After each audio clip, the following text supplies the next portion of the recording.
Olá pessoal, tudo bom? Eu sou a Ana Karina Wagner, bem-vindos a mais um vídeo aqui do canal. E hoje vamos conversar sobre os lançamentos literários que mais me chamaram a atenção recentemente. Para quem eu não vou por aqui, esse vídeo faz parte de um quadro aqui do canal que são lançamentos desejados, lançamentos que eu quero muito ler e que me despertaram interesse. Ou seja, eu olho dentro daqueles lançamentos editoriais, aqueles que têm a ver com o meu estilo, daquilo que eu procuro, do que eu gosto de ler. Seja porque eu acompanho a obra do escritor, quero ler mais obras dele, seja porque eu quero conhecer aquele escritor, enfim, tem esses motivos, seja porque sejam nomes clássicos, nomes importantes, alguma coisa me chamou o interesse dessa forma. Então, realmente, são os títulos que vão aparecer aqui, não são todos os lançamentos do mercado editorial, porque não tem nem como cobrir tanta coisa assim.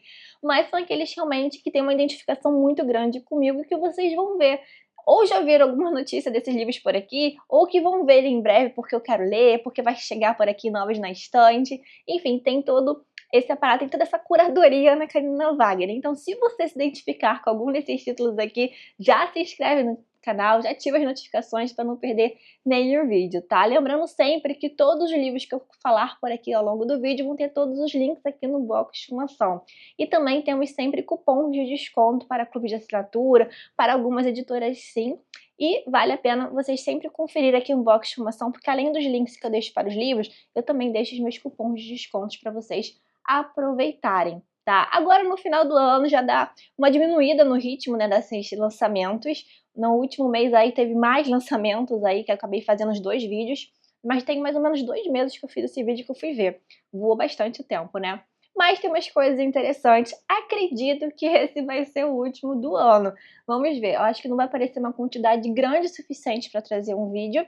E aí talvez só volte ano que vem com os lançamentos literários aí. O primeiro que eu vou falar para vocês é do Clube Vitorianos, que é sempre esses livros que aparecem por aqui. Tem vídeo aqui no canal, vou deixar linkado aqui nos cards, tá?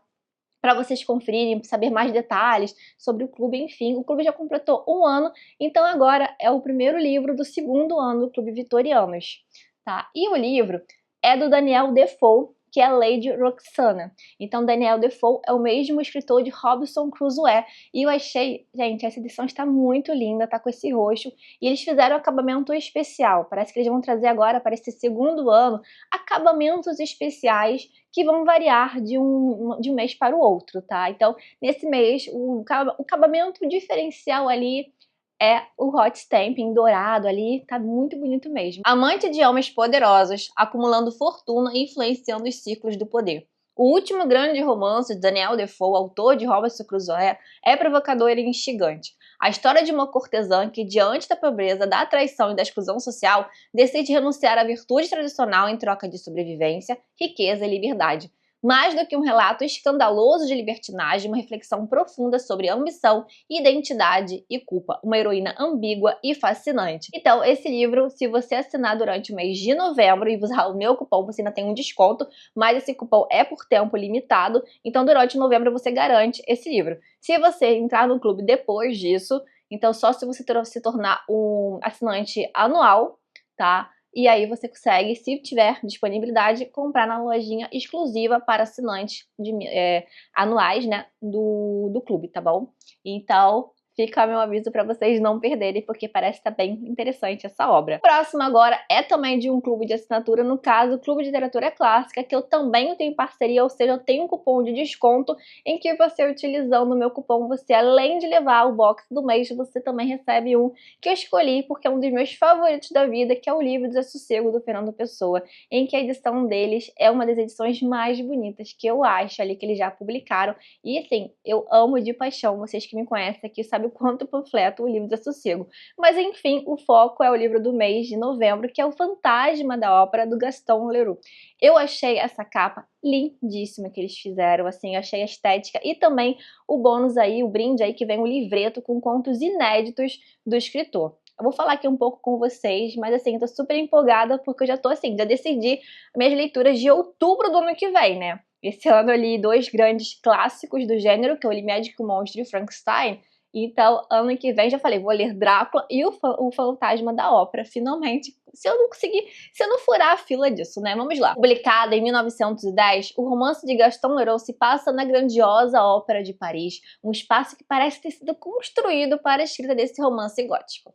Marcado pelo seu esplendor artístico e por mistérios sombrios, o lugar é repleto de passagens secretas, alçapões e um labirinto subterrâneo que esconde segredos horrendos. Nossa protagonista é Christine Daae, uma jovem soprano promissora. Ela tem como professor protetor o anjo da música. Esse ser enigmático é Eric, o gênio musical que manipula objetos e pessoas para alcançar os seus objetivos. Então, como eu falei, juntamente então com este livro vem o livreto, né? Tem outros bônus também, marcadores, enfim, mas é outra obra que vem junto, né? Um livro também menorzinho, são Contos Pavorosos. Pela primeira vez no nosso país, uma coletânea de histórias mais assustadoras escritas pelo autor do Fantasma da Ópera. Então, um livro de bolso com 95 páginas que tem os contos Jantar dos Bustos, O Machado de Ouro, A Estalagem Aterradora e O Natal do Pequeno Vincent Vincent. Então, eu achei super interessante, não tem esse extra que é o livreto, que eu super gosto que eles têm feito isso ultimamente. Não, assim, bônus como um outro livro ali, menorzinho, mesmo brochura, é super bacana, né? Então, mesmo esquema do outro clube, você tem acesso a esse livro durante esse mês agora de novembro, você assinando. Se você depois desejar, só mediante tiver disponibilidade, e se você for um assinante do plano anual do clube, aí sim que você tem acesso à lojinha deles, tá? Fora isso, só mesmo adquirindo agora nesse mês, tá bom, pessoal? Agora vamos para os lançamentos editoriais mesmo, tá? Então, esses tem os links também aqui na Amazon direitinho, para vocês ficarem de olho, principalmente agora na época aí de Black Friday. Então, vocês ficarem de olho nos descontos, enfim. Lembrando que eu também vou trazer aquela maratona dos plantões que eu faço de ofertas, com lives, enfim. Então, fiquem atentos a isso. Finalmente, nós temos, então, o fim da série dos Três Mosqueteiros da Zahar, lançando agora o terceiro volume do Visconde Bragelonne, que traz então a famosa história O Homem da Máscara de Ferro. Então agora estamos com a obra completa, enfim, publicada por aqui. E agora já posso dar, assim, pensar num projeto, talvez para o ano que vem, de lendo Os Três Mosqueteiros. Aí, vocês topariam entrar nessa comigo? Para quem não sabe, esse ano nós fizemos uma leitura conjunta do Conde de Monte Cristo, do Alexandre Dumas. Foi uma leitura maravilhosa, se tornou o favorito da vida. Tem playlist aqui no canal para quem tiver interesse, mas vamos focar aqui nessa outra obra do escritor, tá? Quem será o misterioso prisioneiro que tanto ameaça os frágeis alicerces do reinado de Luís XIV e se tornou uma das grandes lendas da história históricas da França? Nesse último volume de Visconde Bragelonne, Dumas dá fim à saga que transformou o imaginário ocidental. Numa prosa eletrizante, cheia de suspense, Dumas ficcionaliza uma figura que encarna anseios de justiça e mudança numa França monárquica em fraca decadência, o Homem da Máscara de Ferro. Por trás do disfarce imposto, desponta um personagem inteligente, sensível e digno, em oposição à vaidade e autoritarismo de Luís XIV, que pode mudar tudo. Com Aramis comprometido em empreender uma arriscada missão, com o enigmático prisioneiro, o volume mais conhecido adaptado para o cinema, O Visconde Bragelonne, é também a derradeira despedida dos leitores do Quarteto Fantástico da literatura ocidental. O que será que Aramis, Porthos, Athos e D'Artagnan, depois de tantas aventuras, quando a lealdade, a honra e a coragem vão perdendo numa sociedade que encaminha para um aburguesamento brutal? Dumas, com muita emoção e drama, selará seus destinos. Tô super empolgada para, enfim, voltar a este mundo e continuar, então, a saga. Próximo aqui é Macbeth, vai sair pela selo da Penguin. Então, esse ano, nas últimas leituras, eu fiz a leitura de Rei Lear. Assim, não me identifiquei tanto assim, com a leitura, mas estou bem empolgada com Macbeth, tá? Eu gosto muito das obras do Shakespeare, mas essa aqui eu acho que me chamou mais atenção, essa sinopse, olha aqui. Macbeth ocupa uma posição central na dramaturgia de William Shakespeare, um clássico que segue traindo leitores pelas inúmeras camadas interpretativas das facetas obscuras da humanidade. Um trio de bruxas encontra dois generais, Macbeth e Banquo. Em uma profecia, afirmam que o primeiro se tornará rei ao contrário do outro. Esta visão de futuro desencadeia uma série de acontecimentos imprevistos em uma violenta disputa pelo poder. Este é o início de Macbeth, uma das obras-primas da literatura mundial. Estou bem empolgada, eu gosto muito dessa coleção da Penguin pelos livros do Shakespeare, né? Eu tenho aquele box Nova Fronteira, só que eu fiz a minha leitura de Rei Lear, uma outra edição que sai pela 34. Eu até que gostei da tradução e tal, mas enfim, eu acho que talvez faltou meu material de apoio que eu queria. A edição do 34 tem um material de apoio até bacana, do Rei Lear, mas não sei. Eu acho que depois, talvez, não agora, eu dei uma segunda chance, enfim. Gosto muito dessas edições da Penguin, então tô empolgada aí por Macbeth. Talvez seja minha próxima leitura aí de Shakespeare. Nesse caso, agora, temos não somente, assim, não é um novo livro no mercado, mas é uma nova edição, que também acredito que a edição que estava tendo no mercado em relação a esse livro dificulta muitos leitores, né, terem contato com essa obra. No meu caso, principalmente, né, porque estava saindo pela coleção de bolso, que é da Best Seller, né, que é da Record, que é lendo Lolita em Teherã, Memórias de uma Resistência Literária, da escritora iraniana Azar Nafisi. Então esse livro estava numa edição que é aquela folha bem mole, é transparente, folha branca e tal, e acaba que não chama atenção e estava sempre com preço até caro pela edição que é. Agora sim nós temos uma edição bem interessante aqui e acredito que vai dar mais interesse de você pegar o livro para ler. Fora que a sinopse é super interessante, né? A narrativa corajosa dos encontros intelectuais de 8 mulheres em Teherã, realizados contra todas as diversidades, garante que as palavras de jovens que ousaram aprender sejam registradas e reverberem pelo mundo, deixando marcas inesquecíveis na literatura. Em Lendo Lolita em Teherã, Azar Nafisi revisita as memórias da época em que lecionou literatura inglesa na Universidade de Teherã, no Irã. De 1979 até 1981, quando foi expulsa da faculdade por recusar a usar o véu. Entre a vocação e a proibição, Nafisi teve que descobrir maneiras de continuar a ensinar literatura, apesar de não ter mais o espaço da sala de aula. Na sua própria casa, organizou encontros secretos com 7 alunos durante 2 anos, a fim de continuar a apresentar e debater os clássicos da literatura ocidental, como Orgulho e Preconceito, da Jane Austen, Madame Bovary, do Flaubert, Lolita, do Vladimir Nabokov, Daisy Miller, do Henry James e Grande Gatsby, do F. Scott Fitzgerald. A partir das discussões literárias realizadas com a professora, as alunas puderam refletir sobre como as histórias narradas nos livros ecoavam em suas próprias realidades, tanto na esfera pessoal como social. Com conversas sinceras e inteligentes sobre as obras, as alunas e professoras descobriram que a Revolução Iraniana, evento marcante em suas vidas, também poderia ser uma chave de leitura para os livros lidos. Ao questionar como as obras de literatura ocidental poderiam se relacionar com o novo dia a dia em Teherã e até mesmo com o Islã, as mulheres se aproximaram da própria história, redescobrindo a si mesma e reivindicando o direito à imaginação. É uma obra indispensável para pensar a literatura e a vida das mulheres no Irã e no mundo. Azar Nafisi produz um retrato literário valente e íntimo, que retorna às prateleiras brasileiras em uma nova edição. Então, assim, achei magnífico e gostei da edição, da cor, enfim. Tô super empolgada porque é um livro que eu queria ler há muito tempo. E, enfim, nós temos uma edição bacana para fazer a leitura, né? O próximo aqui, também uma edição, no caso aqui, uma edição, não outra edição, mas sim uma edição especial, porque é uma edição ilustrada de um grande clássico que eu ainda não li, tá? Não me julguem por isso, que eu estou falando de 100 Anos de Solidão, do Gabriel Garcia Marques. Já li outras obras do escritor, gosto muito, quero muito fazer a leitura dessa obra. Já tinha visto essa edição aí ilustrada do 100 Anos de Solidão lá fora. Tava, assim, bem empolgada e ficava sempre na minha lista de desejadas quando a Record foi lá e publicou, trouxe ela aqui para o Brasil. Enfim, a edição está lindíssima, já vi detalhes assim, estou super empolgada.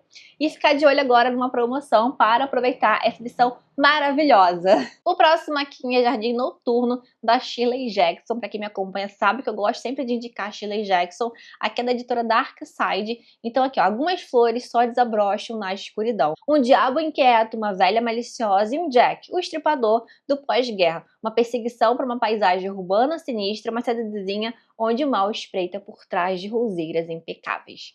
Em cada conto de Jardim Secreto, Shirley Jackson atesta por que é considerado uma das grandes mestres da narrativa curta, capaz de extrair o extraordinário da rotina, o absurdo do familiar, o horror do que se apresenta como inofensivo. Publicada póstumamente a partir de manuscritos encontrados por seus filhos, esta antologia reúne contos inéditos ou esquecidos da autora de Assombração da Casa da Colina e A Loteria, que é um conto que eu amo indicar para vocês, gosto bastante. Então aqui estão tanto textos macabros e perturbadores que consagraram Jackson, quanto cenas de humor doméstico, sempre com uma dose de ironia que desnuda a natureza humana em seus gestos mais triviais. Eu gosto muito do conto Loteria justamente por isso, porque ele está naquela coisa da simplicidade, daquele ritual, enfim, não vou entrar em tantos detalhes. Estou bem empolgada aí, porque mais uma publicação de Shirley Jackson aí no mercado. O próximo aqui que eu vou falar com vocês, no caso, é de um selo, assim, da editora Wish, né, que ficou junto da Dark Side, enfim, que era A Maravilhosa Terra dos Snerks, que é do E.A. Wyke Smith. Uma viagem de volta às Terras Mágicas na obra que inspirou os hobbits de Tolkien. Feiticeiras, monstros, nerds e ogros povoam o universo de Silva e Joe. Duas crianças indesejadas pelos pais irão adentrar. Perdidos em uma floresta cheia de mistérios, eles descobrem um reino fantástico, repleto de cenários encantadores, situações inusitadas e uma narrativa pontilhada de humor. Os jovens precisarão aprender sobre coragem, amizade e confiança enquanto tentam encontrar um caminho de volta para casa. Publicado em 1927, A Maravilhosa Terra dos Snergs é amplamente reconhecida como uma história amada por Tolkien e seus filhos. Acredita-se que o livro tenha servido de inspiração para o Hobbit, livro que antecede os acontecimentos de Senhor dos Anéis. Diferente de muitas obras de fantasia mais densa, A Maravilhosa Terra dos Snergs tem um tom leve e divertido, repleto de situações cômicas e personagens excêntricos. Essa edição ilustrada renova o encanto de uma história repleta de imaginação, aventura e valores atemporais, convidando novas gerações a mergulharem em um universo lúdico que preserva a essência da fantasia. É uma obra que resiste ao tempo como uma joia da literatura infantil e um dos alicerces da fantasia moderna. Revisitar a obra é um tributo ao passado e um convite a novas descobertas para leitores de todas as idades. Eu amo fazer uma leitura de infanto-juvenil, inclusive tem um vídeo aqui no canal que tem várias dicas para vocês, inclusive livros da editora Wish. Eu amo, simplesmente assim, amo acabamento, cuidado. Também gosto muito dos livros do Tolkien. Não li ainda O Senhor dos Anéis e O Hobbit, então achei bacana isso, essa inspiração, trazer isso também, dar esse gostinho, né? Do Tolkien eu gosto muito, aquele do Cartas do Papai Noel, mas quero me adentrar mais nesse universo do Tolkien. E também eu acho que é interessante, porque eu gostei aqui da proposta dizendo que para quem não está acostumado tanto com a fantasia, enfim, talvez seja um pontapé inicial bacana, até mesmo para quem quer fantasia e quer conhecer Tolkien. Outra aqui é um lançamento de um box do Nova Fronteira. Tem um vídeo aqui no canal, mas, gente, é muito, muito antigo, tá? E não está em boa qualidade, mas pode ser que você tenha algum interesse, tá?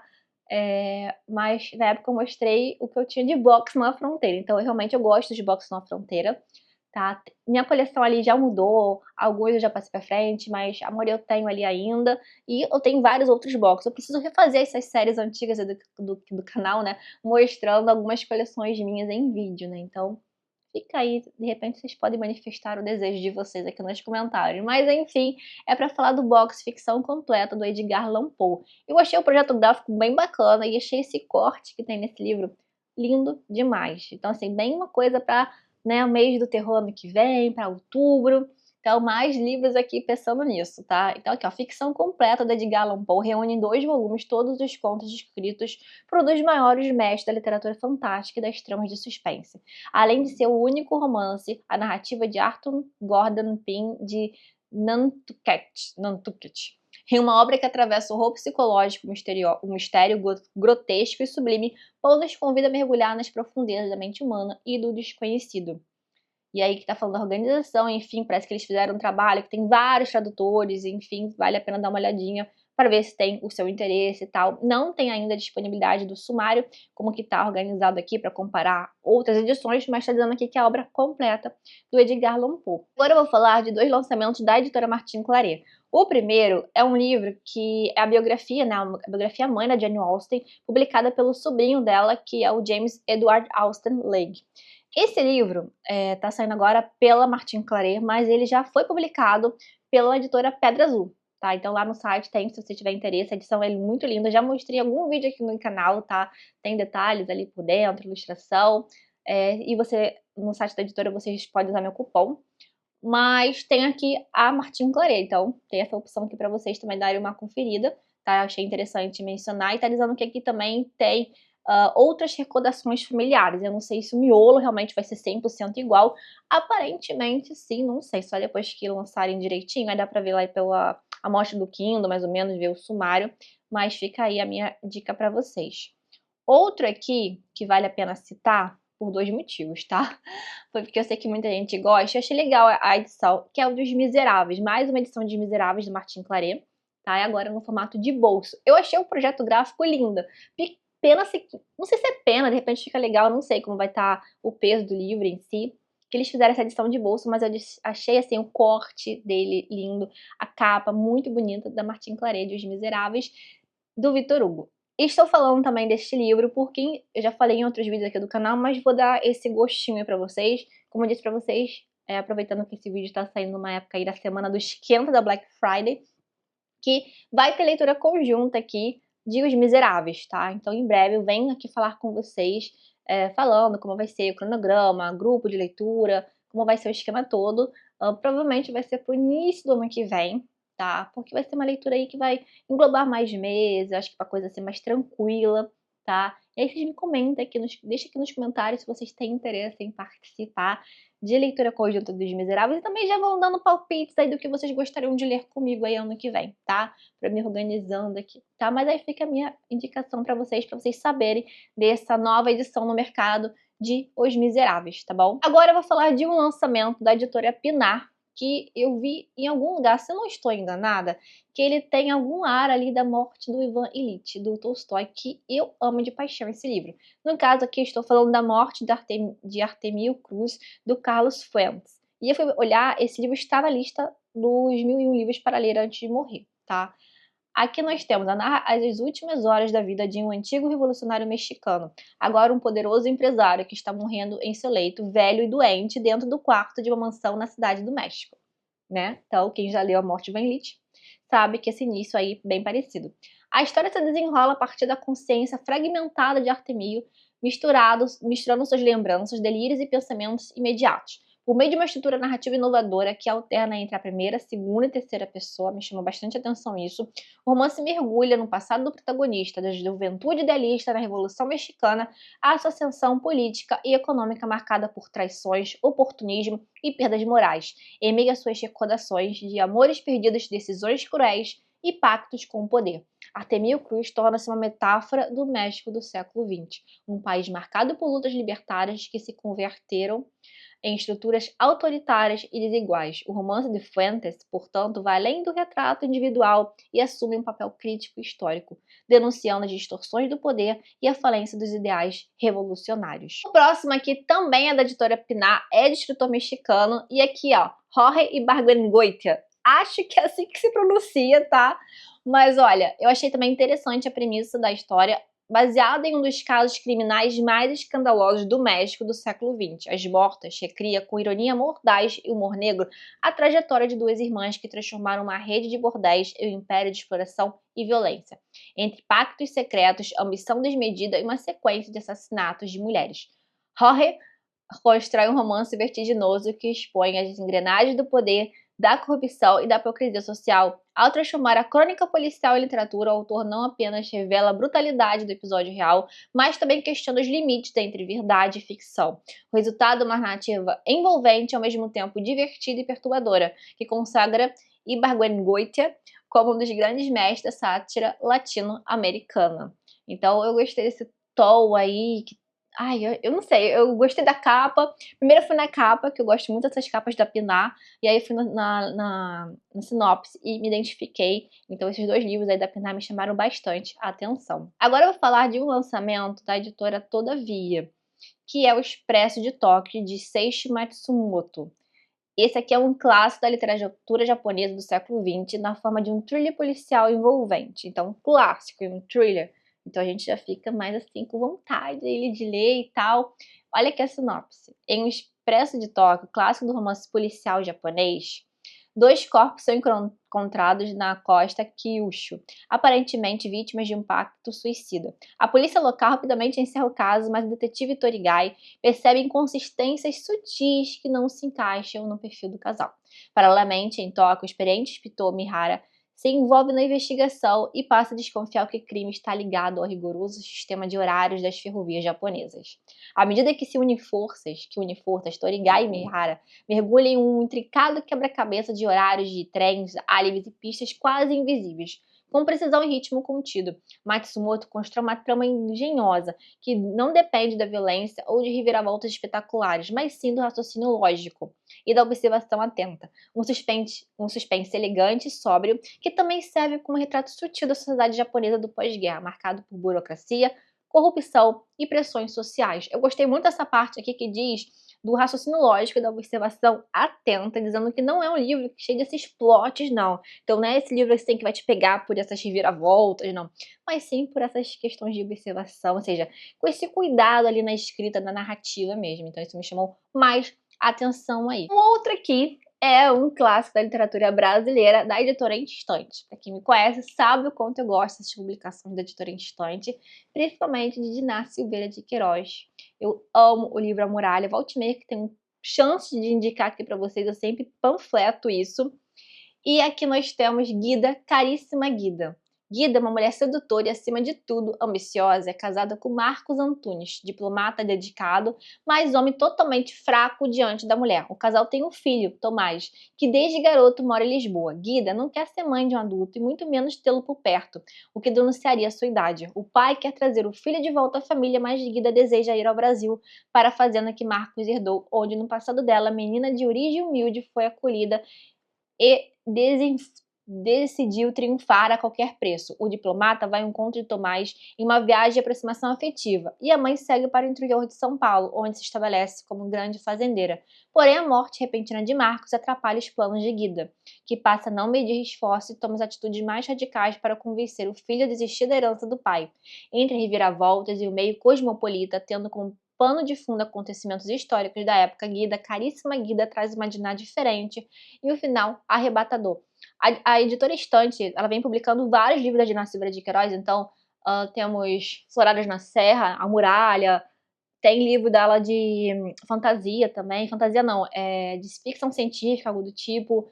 Então, O Verão dos Infiéis também, eles têm vários outros títulos da Diná Silveira de Queiroz, e pelo que eu percebo, não li todos, tá? Mas pelo que eu percebo, a Diná, ela foi para todos os tipos possíveis, ela foi para esse fantástico também, tem Margarida de la Roca, que eu acho que tem esse tom fantástico, tem essa coisa mais do romance histórico também, eu acho bem interessante essa forma com as multifacetas aí da Diná Silveira de Queiroz, estou empolgada para isso. Outra aqui é um livro que é O Tempo das Cerejas, que sai pela Companhia das Letras, que é da Montserrat Roig. Neste clássico moderno, traduzido pela primeira vez para o português, Montserrat examina como os acontecimentos políticos são capazes de moldar toda uma geração. É primavera de 1974 e Natália acaba de voltar a Barcelona depois de mais de uma década vivendo na França e a Inglaterra.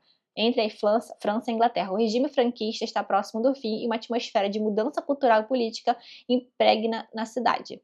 Os mais novos já vislumbram o despertar de um novo tempo, enquanto a geração mais velha ainda lida com as marcas da Guerra Civil. Todos na família de Natália, o pai, o tio, a mãe, a irmã, o cunhado, o sobrinho, estão buscando dar sentido à vida, no momento em que o passado e o presente parecem irreconhecíveis. Em meio a essa turbilhão, a protagonista também precisa lidar com lembranças da juventude quando viveu uma paixão que a transformaria para sempre. Foi publicado pela primeira vez em 1976, O Tempo das Cerejas conquistou o sucesso do público e da crítica e se tornou um livro incontornável da literatura de língua catalã, traduzido internacionalmente e que vem sendo redescoberto por uma nova geração de leitores. Sua virtude reside na habilidade de Roig de entrelaçar o pessoal e o político, construindo uma narrativa polifônica em que a voz de cada personagem é parte de um mosaico de uma época que está prestes a deixar de existir. Eu achei muito legal a ideia, assim, essa sinopse também não, é uma obra que eu não conhecia. Ele já foi lançado já tem mais um tempinho e eu acabei colocando aqui pra vocês, que ele foi lançado... Não, tem um tempinho não, tô maluca. Não é esse não que foi lançado há um tempinho não, foi lançado agora em outubro mesmo, tá? Mas acho que eu já tinha ouvido falar em algum lugar, eu falei, epa, eu não tinha botado isso no outro vídeo. Aí eu coloquei aqui pra vocês, que eu achei interessante. A próxima obra aqui é o lançamento da editora Fosfo, trazendo mais uma obra desse escritor laureado com o Prêmio Nobel de Literatura, que é o John Fosse. Dele eu já li o É a Ale, alguma coisa assim, e gostei bastante. Então nós temos agora uma obra que é muito destacada dele, que é a Heptalogia. Aqui é um monólogo interior que nos coloca na mente do protagonista, Asle, um pintor viúvo que vive isolado em um fiord na costa ocidental da Noruega e que só tem 2 amigos, o vizinho pescador, Aslake, e o galerista, Beyer. A narrativa que desafia convenções de tempo e espaço desdobra-se em um fluxo de consciência que assemelha a um rio caudaloso, mesclando memórias, reflexões filosóficas e o presente. Atrás de Asle, somos apresentados aos espelhos de sua existência. Um outro Asle, seu duplo, um artista que vive em... não sei o nome da cidade pronunciar, tá? E luta contra o alcoolismo. Essa dualidade de personagens não é meramente um recurso literário, mas a própria essência do livro, explorando a ideia que somos formados por fragmentos de nós mesmos. John Fosse constrói uma prosa única caracterizada pela ausência da pontuação tradicional, o que cria um ritmo contínuo e meditativo. O leitor é levado a uma experiência sensorial, quase musical, em que cada frase ecoa na anterior, construindo uma densa tapeçaria de imagens e pensamentos. A solidão, a fé e o vazio existencial são temas recorrentes, abordados com uma sensibilidade que carrega o livro de voltagem poética. Aclamado pela crítica internacional como místico e profeta da palavra, Fosse mergulha nos recantos mais profundos da alma humana. Com uma escrita minimalista e profunda, o norueguês exige uma entrega total do leitor, que é recompensado com uma obra de beleza rara e poderosa. Em Heptalogia, a vida de Asle é um microcosmo que reflete a jornada universal em busca de redenção e paz. O livro é um convite à introspecção, uma oportunidade de nos perdermos na vastidão da mente de um homem para, talvez, nos encontrarmos numa jornada quase religiosa, uma experiência transcendental que redefine os limites da ficção e consagra John Fosse como uma das vozes mais importantes da literatura contemporânea. Prepare-se para ser arrebatado. Nossa, eu achei essa sinopse, gente. Para ontem eu quero ler esse livro, juro. Eu tô assim, dele, eu queria ter outros, eu tenho outros livros para ler do John Fosse, mas essa sinopse aqui, eu falei, eu preciso furar fila com esse livro, porque realmente eu gostei dessa questão do convite para essa viagem ao seu interior. Eu gosto muito disso nos livros. Então, algo meio Clarice Lispector, do Água Viva dela, não sei. Peguei essa energia desse jeito assim, mas uma coisa bem diferente mesmo. Tô bem empolgada com isso. Outra aqui também de nova literatura, só que desse ano, tá? Que é do Laszlo Krasznahorkai, que é o Retorno do Barão de Wankenheim. Então, nós temos aqui, ó, depois de 2 anos, o misterioso homem regressa à sua cidade natal. Do autor de Satatango, né, ganhador do Prêmio Nobel, uma alegoria extrema do fim das ilusões. Uma obra visionária e arrebatadora que, em meio ao terror apocalíptico, reafirma o poder da arte. Publicada em 2016, é uma espécie de desfecho magistral para o universo colocado em marcha em Satatango. Após décadas de exílio na Argentina, um velho aristocrata arruinado por dívida de jogo, Barão Bela Wankenheim, regressa à sua cidade natal, uma localidade húngara perdida no mapa e mergulhada em poeira, loucura e ressentimento. Os habitantes, desesperados, projetam no Barão a figura de um salvador, alguém que poderá trazer redenção e prosperidade ao lugar. Em meio a vigaristas de toda a ordem, uma gangue de motociclistas e um professor recluso que observa o mundo em colapso com ironia e terror, o que vemos é a chegada de um homem cansado que só deseja reencontrar seu amor de juventude e talvez um gesto derradeiro, reconciliar-se com o mundo. Riso, vertigem e devastação se combinam numa inesquecível polifonia que vozes orquestradas por 2 autores fundamentais do nosso tempo, aquele a quem Susan Sontag chamou de o mestre húngaro do apocalipse. Eu tenho aqui o Sant'Antagor para ler, tá? E aí eu já tava com interesse, já tem um tempo. Aí depois que teve ele foi laureado, eu fiquei, já botei ali pra tentar furar a fila. Eu não sei se eu consigo ler esse ano aqui ainda, mas eu também tô empolgada com esse outro. De repente eu deixo esses 2 para o ano que vem, não sei o que eu vou fazer. Alguém aí já leu? Me comente aqui, me convença a tentar pegar esse livro do Laszlo para ler nesse ano e deixar depois esse outro para o ano que vem. Me convença aqui nos comentários aqui o que vocês acham. Outro aqui, um livro aqui bem mais leve, que eu não falo tanto, mas quando eu fiz a leitura de um outro livro da escritora, da Michiko Aoyama, que foi A Biblioteca dos Sonhos Secretos, eu amei e panfletei bastante para vocês, eu também super recomendo, tá? No caso aqui temos Matcha às segundas-feiras. Então aqui retomando o cenário acolhedor, no caso de chocolate Quente às Quinta-feiras, que também é outro livro da autora. Michiko traz um delicado romance sobre a beleza dos relacionamentos e os laços invisíveis de que nos unem. Toda segunda-feira, o Café Marble abre suas portas para o evento especial. Desta vez, ele se transforma no Café Matcha, onde o aroma reconfortante do chá verde e o calor de uma conversa gentil inspiram pessoas comuns a descobrirem caminhos para recomeçar. Uma vendedora enfrentando uma maré de azar, uma jovem buscando apoio para seguir em frente após o fim do noivado, um rapaz aprendendo a olhar as dificuldades por outra perspectiva.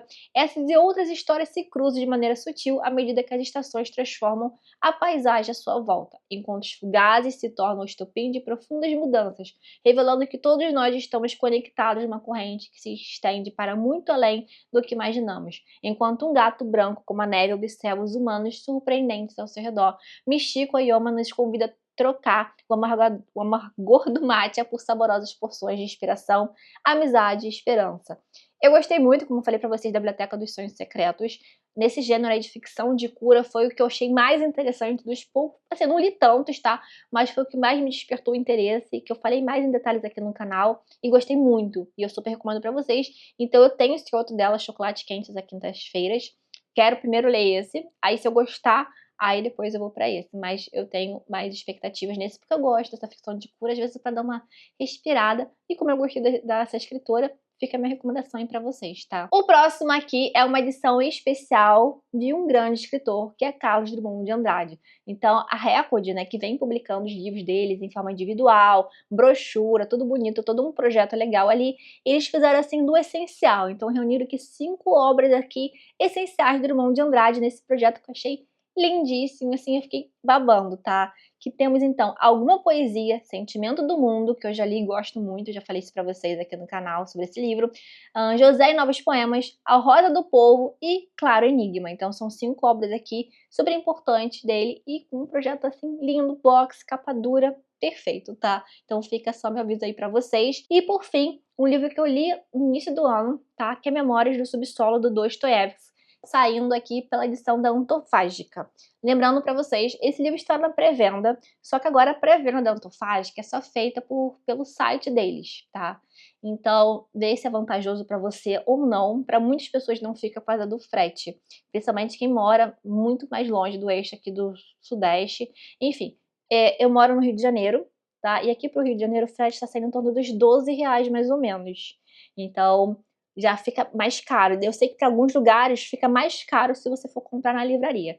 Enfim, vocês dão uma olhada no que vale a pena para vocês, se vale depois juntar agora que vai ter Festa do Livro da USP, às vezes a Antofágica coloca esses descontos, como se diz, no site deles, aí de repente a quantidade de livros que vocês têm, aí não paga frete depois de algum valor, acho que a partir de 250 o frete é de grátis. Enfim, fiquem de olho aí depois que lançar, quando tiver promoção, mas estou comentando para vocês, que eu sei que vocês gostam, eu sempre falo da Antofágica, porque eu tenho os livros dela, da editora por aqui. É um livro que eu gostei muito, do Dostoiévski, falei bastante para vocês em detalhes, tá? Um livro que tocou mais comigo do que um outro que eu li mais tempo dele do que o Noites Brancas. É um livro mais difícil, tá, de ser lido, mas já achei interessante, então talvez essa edição da Antofágica costuma atrair mais leitores para esse livro, tá? Então fica a minha indicação para vocês. Tem vídeo no canal falando mais desse livro, da minha opinião, do que eu achei, mas fica também para quem quiser saber mais detalhes sobre isso, porque eu sempre nos meus vídeos de novos na estante não, nos meus livros de lançamentos que me chamaram a atenção, sempre falo da pré-venda Antofágica. E aí eu sempre aviso pra vocês que a melhor época pra comprar, porque tem 50% de desconto, mas agora eles não estão mais fazendo isso por meio da Amazon. O que dificulta bastante, que eu achei. Mas, enfim, gente. Espero que vocês tenham gostado da minha curadoria. Se por acaso você viu algum lançamento que tenha a ver com aqui o estilo, ou você me recomenda, deixa aqui nos comentários, me fale, ó, Carol, você deixou de falar isso aqui, eu acho que tem tua cara e tal. E também fale se algum desses títulos aqui te chamou mais atenção, quais ficaram mais interessados em adquirir, o que vocês vão ficar de olho agora no Esquenta e também na Black Friday. Me vão contando aqui, porque para eu trazer depois as indicações para vocês aí na minha cobertura aí do plantão aí de ofertas aí agora nesse mês, tá? E também eu acho legal vocês já irem falando aí dos que eu falei, das possibilidades de leitura conjunta aí para o ano que vem, o que vocês têm interesse de ler comigo, já aproveitando esse clima aí de fim de ano. Vou fazer outros vídeos aí pedindo opiniões de vocês, mas já vou deixando esse espaço aqui para isso, tá bom, pessoal? Olha, um beijo enorme, tchau, tchau, até o próximo vídeo.